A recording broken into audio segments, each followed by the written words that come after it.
Olá pessoal, professor Daniel aqui, seu professor de Física, e no terceiro ano a gente vai continuar o nosso curso durante esse período aí que a gente está passando via meios virtuais. Então a gente não pode parar e vamos dar continuidade por aqui.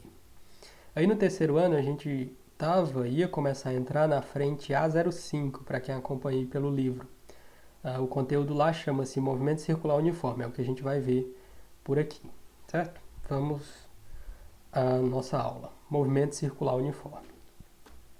Para estudar o movimento circular uniforme, o MCU, a gente precisa definir primeiro algumas grandezas angulares. Para definir essas grandezas angulares, eu trouxe inicialmente essa figurinha aqui. Vou explicar para vocês o que está rolando. Então, primeiro, se trata de uma partícula, que é essa bolinha aqui, ó, que ela sai desse ponto O, faz essa trajetória aqui, ó, por isso está escrito trajetória aqui, ela faz essa trajetória circular, ela completa o círculo aqui, mas eu cortei o desenho para ficar fácil a análise. Então eu tirei como se fosse uma fotografia em dois momentos para me analisar.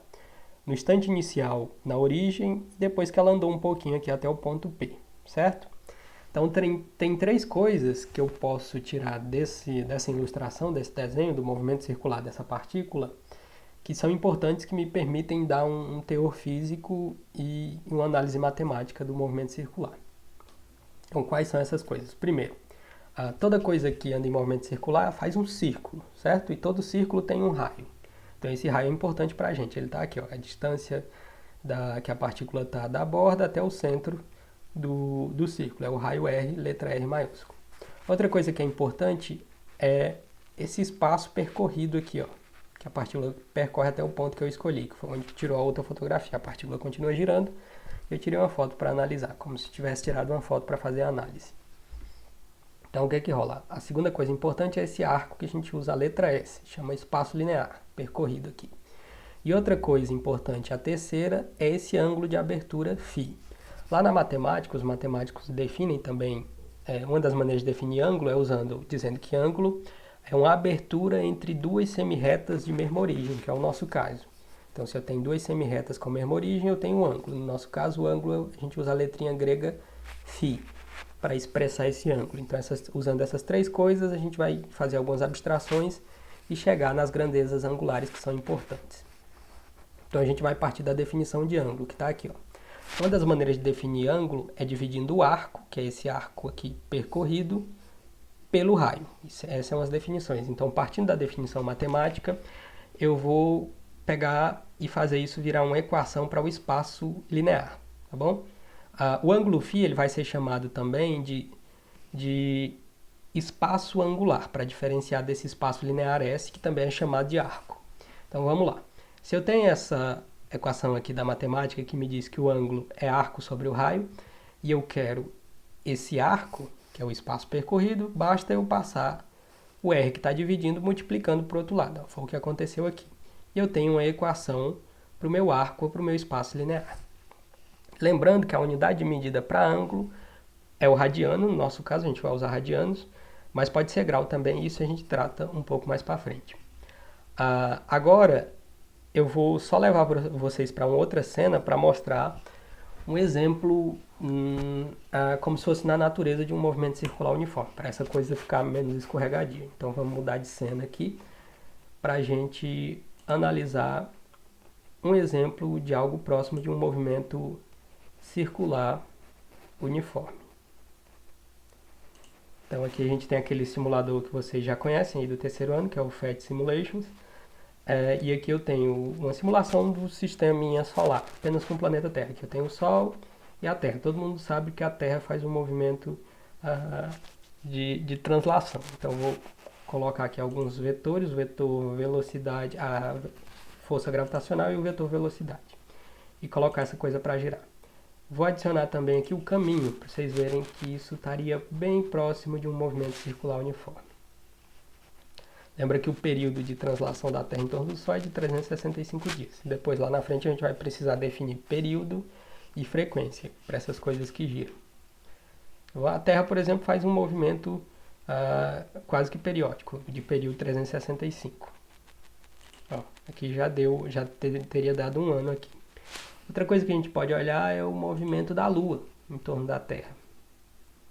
Então vamos pôr para girar, a trajetória está aí, a atração gravitacional e a velocidade aqui. Então está aí outro exemplo na natureza de algo próximo de um movimento circular uniforme. Outra coisa que a gente pode olhar é para o movimento de um satélite. Deixa eu tirar os vetores aqui para você ver com mais facilidade. Você tem um satélitezinho girando em torno da Terra, algo próximo de... Aqui está o raio seria a distância do centro da Terra até o círculo aqui que é feito pela trajetória do objeto, tá bom? Então é esse tipo de coisa que a gente vai analisar e estudar daqui para frente, tudo bem? Então vamos voltar para a cena da nossa aula e vamos continuar aqui. Ok, então tendo definido a primeira equação S para o espaço linear, a gente vai poder definir de maneira análoga duas equações para a velocidade angular, para a velocidade escalar e para a aceleração escalar, tá bom? De maneira parecida. A demonstração disso a gente faz depois. Então, ó, da relação básica, espaço é igual ao espaço angular vezes o raio, ou, com outras palavras, o arco sendo igual ao ângulo da abertura lá vezes o raio, outra maneira de dizer isso. Disso aqui surgem as relações semelhantes para a velocidade e aceleração. Então, daqui eu posso escrever a velocidade como sendo velocidade linear igual a velocidade angular vezes o raio, e para a aceleração linear sendo igual a aceleração angular vezes o raio.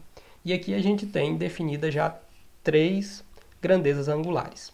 O espaço angular φ, que é o ângulo de abertura φ, a velocidade angular letra ômega, letra grega ômega, e a aceleração angular. A gente usa a letra alfa. E essas três grandezas compõem o que a gente chama de cinemática angular. Tudo bem?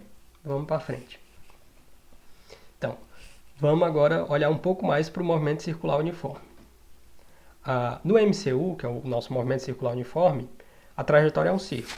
Disso decorre que o intervalo de tempo de cada volta completa é sempre o mesmo, tá bom? Lá no caso da Terra, quase sempre 365 dias é o período de translação da Terra em torno do Sol.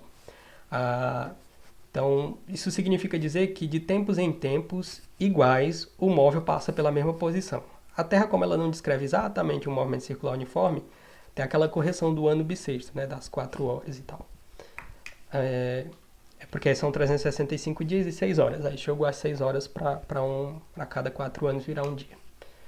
Então, mas continuando. Então, portanto, no movimento circular uniforme, existe um movimento periódico que se repete de tempos em tempos, que nem a Terra faz em torno do Sol. Então, vai ser duas coisas que a gente vai precisar definir agora, que é o período, que a gente usa a letra T maiúscula, e a frequência. E a gente vai ver que são coisas inversas, uma é inversa da outra. Então, primeiro, o que é período? Período T é o intervalo de tempo de uma volta completa. Então, qual o período de translação da Terra? 365 dias e 6 horas. Então, porque ela repete isso a cada 365 dias e 6 horas.